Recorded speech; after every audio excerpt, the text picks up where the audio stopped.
The mind is a story processor, not a logic processor. And it's really about that facts and arguments kind of go in one ear and out the other, but stories really matter. Now you got these 11 habits, and there's kind of 4 core principles, and then there's kind of sub-principles around that. Is that right? That's right. Yeah. So the first one is original. Yeah. What does that mean? To be original? So that's really about, being an original. It's that Oscar Wilde quote, be yourself, everyone else is taken.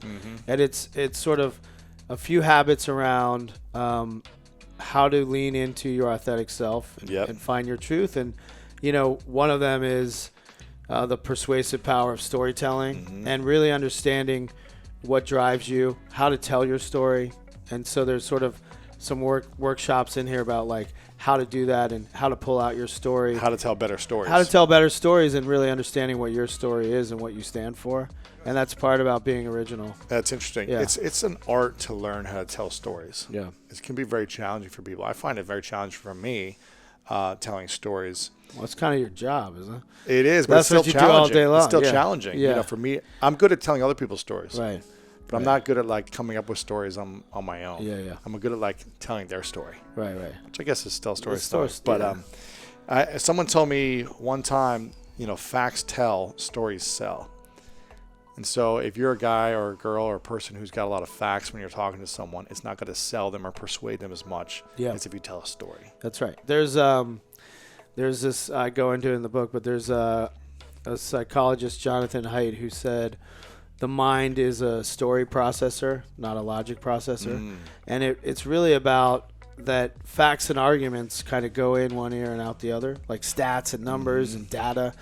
It might be important, but stories really matter. When, Martin Luther King is talking about he has a dream, that one day his 4 children will be judged by the content of their character and not the color of their skin.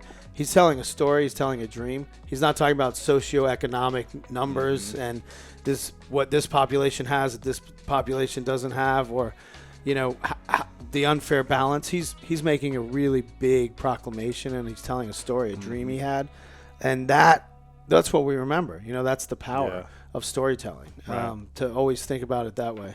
Okay, you got the power of storytelling. Power of storytelling. You said never be closing. That's part of being original. Because a lot of people are always selling something, right? They're trying to get the sale as opposed to giving and outing value constantly. It's just transaction. A lot of it's people. Like check. And, when you're transaction-based, things come and go. And part of never be closing is also looking at when philosophy of like when you hear no, it's just no for now. It's not no, it's not over. Right. Like even in work, we'll have clients, we won't win the pitch.